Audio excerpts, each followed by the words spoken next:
অভ্যন্তরীণ কোন্দল এবং আন্তর্জাতিক চাপে যখন প্রায় দেয়ালে পিঠ ঠেকেছে মধ্যপ্রাচ্যের সিংহখ্যাত ইরানের, ঠিক সেই সময় ইরানের পাশে দাঁড়ালো বিশ্বের দুই পরাশক্তি রাশিয়া এবং চীন। সরকার বিরোধী আন্দোলনে প্রায় 15 দিন ধরে উত্তাল ইরান, যার সামাল দিতে বেশ বেগ পেতে হচ্ছে খামেনি সরকারকে।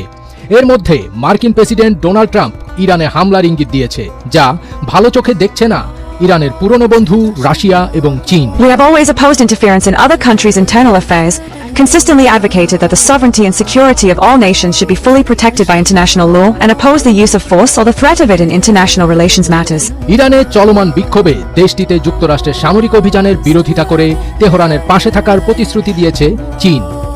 দেশটির পররাষ্ট্র মন্ত্রণালয়ের নিয়মিত ব্রিফিংয়ে মুখপাত্র মাওলিং বলেছেন, তারা অন্য দেশে বিদেশি হস্তক্ষেপ সমর্থন করে না।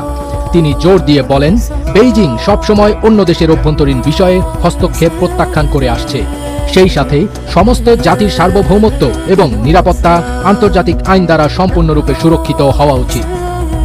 অন্যদিকে ইরানের বিরুদ্ধে যুক্তরাষ্ট্রের নতুন সামরিক হামলার হুমকিকে সম্পূর্ণভাবে অগ্রহণযোগ্য বলে নিন্দা জানিয়েছে রাশিয়া। একই সঙ্গে ইরানের অভ্যন্তরীণ রাজনীতিতে ধ্বংসাত্মক বহিরাগত হস্তক্ষেপের অভিযোগও তুলেছে মস্কো।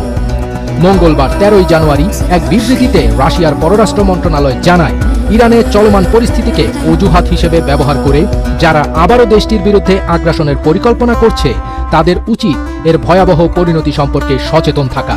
বিবৃতিতে বলা হয়, যারা বাইরের উস্কানিতে সৃষ্ট অস্থিরতাকে অজুহাত বানিয়ে 2025 সালের জুনে ইরানের বিরুদ্ধে সংঘটিত আগ্রাসনের পুনরাবৃত্তি ঘটাতে চায়, তাদের অবশ্যই বুঝতে হবে এ ধরনের পদক্ষেপ মধ্যপ্রাচ্যের পরিস্থিতি ও বৈশ্বিক আন্তর্জাতিক নিরাপত্তার জন্য ভয়াবহ পরিণতি ডেকে আনবে। সাম্প্রতিক দিনগুলোতে ইরানের সরকার বিরোধী বিক্ষোভ ঘিরে যুক্তরাষ্ট্রের প্রেসিডেন্ট ডোনাল্ড ট্রাম্পের বক্তব্য আরও কড়া হচ্ছে। তিনি ইঙ্গিত দিয়েছেন, বিক্ষোভ মোকাবিলায় ইরানের ভূমিকার জেরে দেশটির বিরুদ্ধে খুব শক্তিশালী একাধিক সামরিক বিকল্প বিবেচনা করছে ওয়াশিংটন। ঠিক এই মুহূর্তেই ইরানের পাশে এসে দাঁড়ালো তার পুরনো দুই বন্ধু রাশিয়া এবং চীন, যার ফলে খেলা সম্পূর্ণ ঘুরে যাচ্ছে।